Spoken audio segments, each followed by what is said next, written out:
What is good, guys? This is Charles from Team COG coming at you guys here with a combo tutorial. I'm going to be showcasing, of course, a Battle Boxer Uppercutter combo, the one-card combo this deck has. And if you guys don't know anything about this, or for those who do know, Uppercutter has like a plethora of lines to do. But this is like the one-card combo featuring like the pyramid list that I actually put a profile up that I've been having a lot of success with. And, you know, we cut out popular and all that type of stuff. We're just pretty much the only Snake Eyes cards we're playing is original Sinful Spoils. Simply because that's just another copy of 1-for-1, and you like, why wouldn't you play? If you could play more copies of 1-for-1, you would.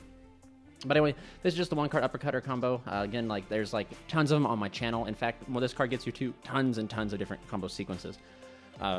If you don't want to play like the Ib the World Chalice Justice, as I call her Ib Sold, you can just like literally one Uppercutter gets you to Charles and a SP Little Knight, which is like still like 3 forms of disruption. And that's when I look into combos like what this one card gets me. As long as it's greater than or equal to the cards I put in, that's why I like rate a combo sequence and stuff like that. So since I'm putting in Battle Boxer Uppercutter, as long as I'm getting pretty much 2+ disruptions out of it, it's like worth playing or worth knowing. But anyway, without further ado, guys, let's go ahead and jump into like the combo sequence. So first off, start by normal summoning your Uppercutter. Use Uppercutter's effect to go ahead and add yourself your Battle Boxer Spar. You go ahead and you special summon out your Spar. Overlay for your Battle Boxer King Dempsey. Effect on summon to go ahead and grab yourself your Renault. So what a lot of people don't know is that you can play through your like this. This is what like one card combos are fragile, right? That's where like the other 4 cards in your hand come into play. But most people don't understand, like, if you end up hitting Uppercutter, like, there is ways to play through it. This is where the combo, like, truly has a choke point, is if you use Battle Boxer Dempsey to attempt to detach to use its effect, and they end permanent, you don't get the Spar to the graveyard. It's kind of rough. It is actually very rough, and it sometimes can be turn ending, but that's where, like, the other 4 cards in your hand come into play to hopefully be able to find you an additional body to get out there. Something to note, though, is, like, if you happen to open, like, the Infernoble side of the engine, or, like, Infernoble plus, like, an extender, whether that be, like, Ogier or any of that, plus, like, Ogier, Turpin, or any way to, like, get to Turpin, or, you know, just, like, a level 4 that is not a Battle Boxer plus, like, Shade Brigandine, you can use Dempsey to sin, like, Spar, and then if you have access to cards like Renault from, like, Chalice or and stuff like that, you can just still combo because this can sin the Spar, special this, and, you know, go on that way. Anyway, you go ahead and use Dempsey's effect here to detach. You get Spar to the graveyard. You go ahead and special summon this Renaud since you control a Fire Warrior, adding back the Spar. And Spar is this old school card that says like it's not once per turn, it's inherent. So as long as you control Battle Boxer, you just keep special summoning this card. You go ahead and special summon. Go ahead and synchro into Ibsold here. Ibsold's effect on summon is going to grab you the World Legacy Succession, which of course this card is. I know some people have asked, like, this card is not a brick, guys. This card is literally Monster Reborn. You're going to make a Link monster. The main Link monster in the deck is a Link one that points down. Like, this card has a lot of utility, and not to mention, in some sequences, your opponent's going to be giving you a Link zone to point to just because if they're ending on the Decode Talker and stuff like that, etc. Now we go ahead and link off here into our Link 2 of your choice. I still prefer Hida, because Hida just punishes the opponent with Ash. Even once Snake Eyes and the Year of the Fire is over, I'll still probably play Hida just because it just, like I said, punishes Ash. You're going to use the effect of Ibsold to go and summon from the deck your Beckoned by the World Chalice, or Infernoble Beckoned. This card is probably the biggest brick in the deck. Actually, it is the biggest brick outside of Angelica's Ring. However, like, you can make Angelica's Ring work just because of things like Oliver getting access to it to be able to pitch it to the graveyard and stuff. But this card just sucks. You can't summon it from the hand. It just really sucks to open. However, it is what it is. Every deck plays bricks, etc. So anyway, you go and activate World Legacy Succession, summoning from the graveyard your Ib. So right here, you're able to go ahead and make yourself your Synchro 9, which is going to be the Power Tool Braver Dragon. So cool thing about this card is an on-summon effect. It lets you equip up to 3 from graveyard or deck equip spells to this card. So another cool thing is like, if you get disrupted at this point, this is a really good part. Since this is on summon, you're able to equip Durandal and Joyous. And if you want to go one step further, you can go further and grab like Almas if you want to. This is a really thing, like, if you get Nibiru'd here, you still have 4 cards in your hand, and you're going to be able to trigger both these cards' effects to summon from the hand and to summon from the graveyard. So you're going to be able to extend through Nibiru pretty well, at least into something, hopefully. But other than that, something else to note is if you get stopped or somewhere, as long as Power 2 Braver has an equipped spell equipped to it, it is a negate. It's a walking imperm. So like, you're going to be able to still have a negation on there. That's what kind of bothered me with this combo sequence, was you're pretty much getting rid of Power 2 Braver, which is a negation. So I did a lot of like testing and a lot of theorizing, trying to find a way to keep this card on the field so you still had like a walking imperm.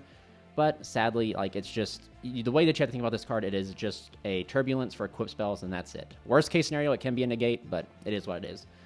Go ahead and use Durandal to go ahead and add yourself your Ricciardetto from your deck to your hand. And just like the old Infernoble Knight combos, where you would equip and do all this stuff like King Arthur, we're going to be able to trigger Joyous here. I know some players don't like Joyous, but to me, man, if you're not playing Charles' Sword, you're not playing Infernoble. You're just playing like Fire Warrior, Snake Eyes cluster, in my opinion. But it is what it is. So you go ahead and make your Promethean Princess. You're going to trigger the effect of Joyous to special summon out the Ricciardetto from your hand, and Ricciardetto is going to summon out one of your level 4s from the graveyard. And then you're going to go ahead and use the Princess to summon out the other level 4, and here we go. So right here, we're going to go ahead and synchro using these two to go ahead and make ourselves our Angelica, which is pretty much the best card in our deck by far. Angelica's effect on summon to grab you Museum. Go ahead and activate Museum, and then pay 12 to go ahead and grab yourself your Almas. You can grab any of the crystals you want. I just go ahead and grab Almas just so we have it. Then, sadly, this is where you have to throw away. Unlike the original combo where you can pretty much grab Durandal early and use Durandal to trigger to grab Roland and stuff like that, and get access to Angel Ring, this combo doesn't do it. But you still do get a lot out of it. That's where I was saying, like, this one card just has so many different paths and avenues to take to where you get to, like, pretty much... This card can literally, once you know your matchup, you can mold, like, the Uppercutter combo to answer whatever you need to. Go ahead and activate Almas onto Angelica, chain Angelica's effect to go ahead and send Malgus. And then she will summon out, she'll banish herself and summon out Roland. So some of you are probably wondering, why do you have to send Malgus? Malgus, just because so you get the draw. That's really what you want, is the draw later on, so you get an additional plus and replenish your hand. But there's really, through this combo sequence, we don't have any way to trigger, like, to get another equipment to make the second Charles. So we want to make sure to get rid of Princess. There's, like, a lot of sequences that are just going to, like, pop up here in a second that, you know, you'll see. We're going to go ahead and synchro into Charles, and then we'll go ahead and use the Infernoble Knight Captain Roland to equip the Charles effect to destroy the Promethean to get it to the graveyard. We then will link summon off into our first Charlemagne. Charlemagne's effect will attach here. We'll go ahead and use Museum's effect to move up Charles, and then we will go ahead and equip it with the Malgus. And then we go ahead and link here into our third Charles. Go and chain link one Charles, chain link to Malgus. Malgus, I would probably shuffle in these three right here. You want to make sure to keep an equip spell in the graveyard no matter what you decide, but you just go ahead and shuffle in these three into the deck, and then you just get a random draw. And then Charles resolves, going here. You move on to the end phase. Your Angelica will return. Charles' effect will trigger to go ahead and equip from the graveyard your Durandal, and then you get to equip from the deck your choice of Ogier or your choice of Oliver. With Imperm being played, I think Imperm's just also like a good choice to go to. But anyway, so this is your ending. This is your infield here. You have pretty much a Spell and Trap Negate, a pop whenever something becomes equipped. So there's three forms of disruption. And you have the ability for Princess to fire off. And if you guys have not checked out or like heard or like know, Princess has an amazing synergy with Angelica, because for some reason Konami made it to where this card doesn't have to destroy both targets. So as soon as they special summon Promethean Princess, target Angelica, and chain Angelica's effect, destroy one of their cards. Angelica then lets you send a card, which you then can send some cards of, like, you can send another Uppercutter, which Uppercutter can then reborn the Dempsey to get a follow-up, because Dempsey's not on XYZ summon, it's on special summon. Or you can send Roland to the graveyard to get a follow-up by the end phase getting to add a Gearfried. You can send whatever you want, but essentially the end of it is you're going to be able to go like here and then summon either the Roland from the deck, send the Roland, whatever you choose to. But there is essentially 4 forms of disruption on the field, or 3 forms of disruption on the field and 1 in the graveyard. Not to mention if you happen to draw like Ash Blossom and the other 4 cards in your hand, because now you'll have 5 cards in your hand, which is pretty crazy.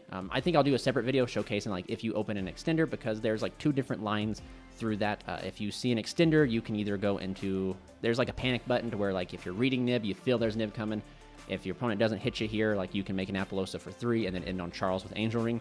Or you can do the same thing where you end on Apollosa for 2, Charles with Angel Ring, and then a Promethean Princess in the graveyard. But I will showcase that in a separate video. But this is pretty much the cookie cutter combo for this particular list right here, this sequence. And I really enjoyed this. A huge shout out to Rudy Torres, or also known in Discord as Scarlight, because the point of this is that even though I think technically the Snake Eyes variant and like Black Witch variant has gone away from playing Power Tool just because of it's better. But what this does is it puts there like to be a way to not get nibbed, or if you do get nibbed, you're able to play through it a lot easier, and that's what Braver does, because you pass 5 summons pretty early on. So, but anyway, guys, that is it for the combo. Please remember to like, comment, and subscribe, and stay tuned for more combos coming up.